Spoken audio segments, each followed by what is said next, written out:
안녕하세요. 김용훈입니다. 네, 오늘부터 이제 자료 해석 입문 강의 시작할 텐데, 네, 여러분들이 이제 처음 시작하는 만큼 기본기를 제대로 다져가지고 고득점을 목표로 하시면 되겠습니다.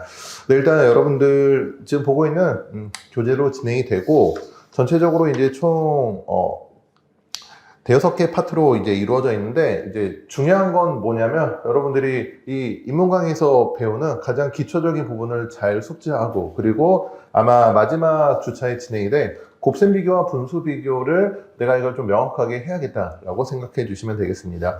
네, 그럼 본격적으로 수업을 시작해 보도록 할게요.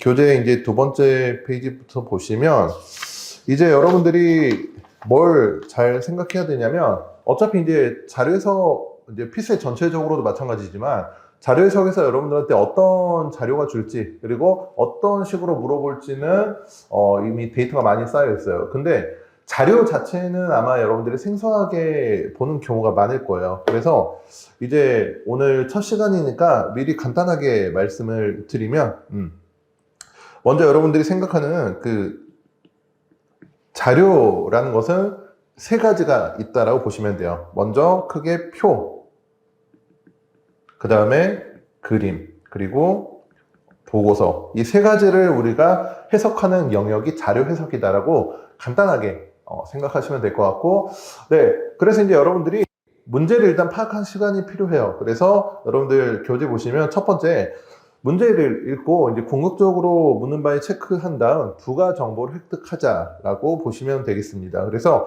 문제를 읽고 빠르게 여러분들이 일단 키워드를 체크할 필요가 있어요. 즉 무엇을 도출하라는 것인지를 초점을 맞춰서 여러분들이 그 발문에 걸맞는 접근 방법을 가져가시면 되는데, 이 시간 제한이 여러분들 90분이잖아요. 그렇죠? 이 90분 동안 40문제를 모두 똑같이 접근하는 것은 사실 효율적이지 못하죠.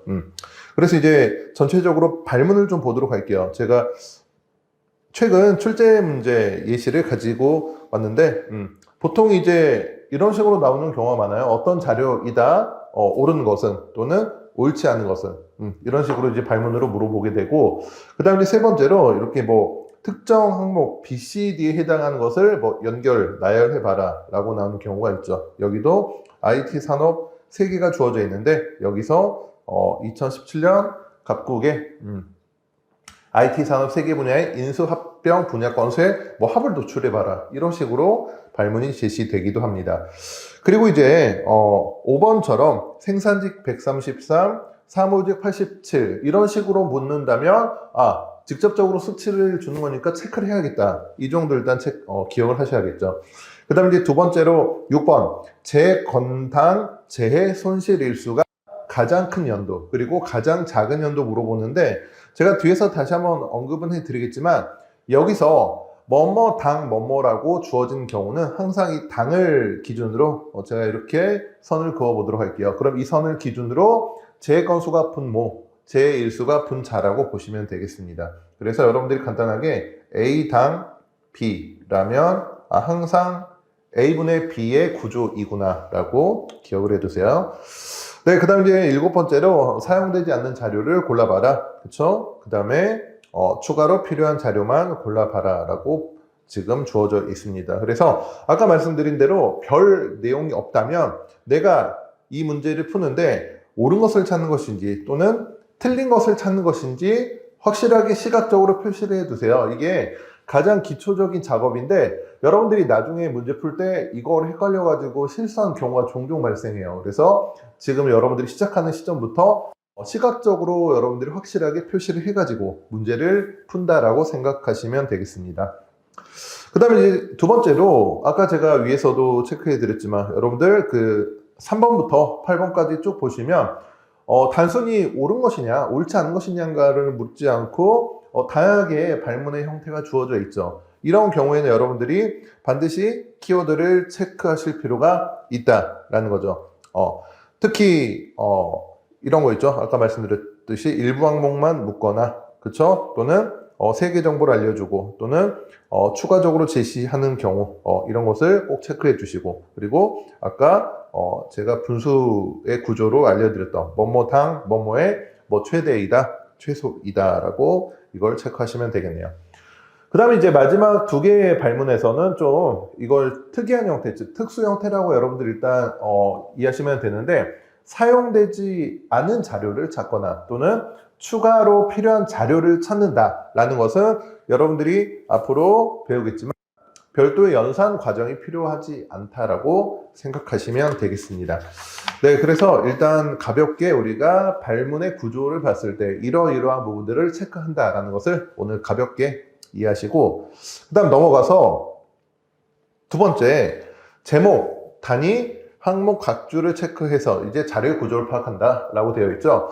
아까도 말씀드렸듯이 여러분들이 오늘 이 시점부터 내년 시험 보기 전까지, 24년도 시험 보기 전까지 여러분들이 푸는 문제가 그대로 절대 나오지 않아요. 그렇기 때문에 여러분들이 제한 시간 내에 이거를 빠르게 접근하는 과정이 필요하고, 그렇게 하기 위해서는 전체적으로 여러분들이 이 자료의 주제가 아니고 구조적으로 이게 어떻게 구성이 되어 있는지 파악하는 게 필요해요. 네, 이거를 빠르게 파악하는 게 필요하고, 그래서 이제 여러분들이 아까 말씀드렸던 대로 세 가지 자료가 주어졌기 때문에 반드시 자료가 어떻게 나한테 주어진 자료이며, 즉 자료의 범위와, 그리고 보통 이제 자료가 하나보다는 두 개 이상 주어지는 경우가 많죠. 그렇게 주어졌을 때 자료 간 연계성이 어떻게 되는지 이걸 파악하기 위해서 제가 보통 재단각, 소위 이제 재단각을 먼저 확인해야 된다고 말씀을 드려요. 그래서 재단각은 꼭 확인하자라는 것인데,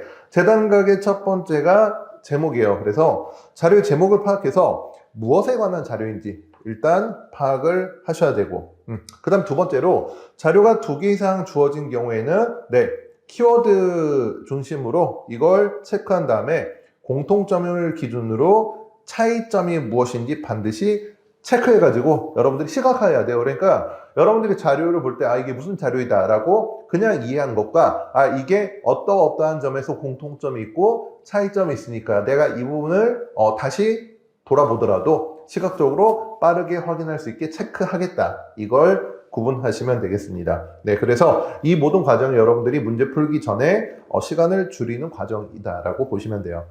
그 다음 두 번째, 자료의 내용이 수치인지 비율인지를 확인해야 돼요. 흔히 말하는 이제 이게 자료의 속성이다라고 보시면 돼요. 그래서 이걸 구분하는 게 굉장히 중요한데, 이거를 판단하기 위한 제1의 기준이 단위가 무엇인지 보는 거예요. 그래서 일반적으로 단위가 퍼센트라면 비율 자료이고, 그 다음에 이제 그 위의 단위는 거의 대부분 실수 자료이다라고 생각하시면 돼요. 물론 퍼센트가 아닌데도 일반적인 단위가 쓰여 있는데도 단위가 비율인 경우도 있어요. 그런 경우도 있지만 일단 퍼센트면 비율이고 그 외에는 실수인데 비율인 경우도 있다, 이 정도로 정리하시면 되겠습니다.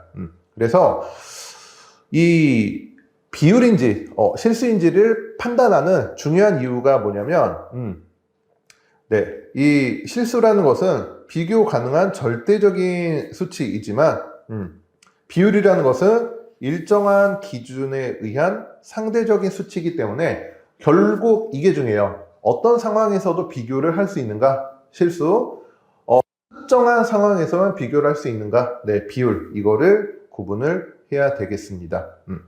그 다음에 이제 항목 같은 경우는 어떤 항목이 주어져 있는지 가볍게 스캔하시면 되고, 그 다음에 이제 제목 단위, 그리고 이제 세 번째로 중요한 게 각주라고 보시면 되는데, 각주는 이제 자료 해석에 필요한 추가적인 정보를 제공한다라고 보시면 되겠습니다. 그래서 각주가 포함된 문장에서 이걸 해석하지 않고 문제 푸는 것은 사실 마칠 생각이 없다고 생각하시면 돼요. 그렇죠? 그래서 반드시 체크를 해야 되는데, 각주도 이제 크게 보면 두 가지가 있어요. 먼저 서술형 각주가 있고, 두 번째로 수식형 각주가 있다라고 보시면 되겠습니다. 그래서 이 서술형 각주는 필요한 정보를 제공하거나 또는 생소한 용어의 정의를 한다라고 보시면 돼요. 그리고 두 번째로는 이 설명형 각주가 종종 자료의 범위를 명시하는 경우가 있어요. 그래서 여러분들이 검토를 해야 될 항목을 한정시켜주는 역할을 하기도 한다라고 보시면 되겠습니다.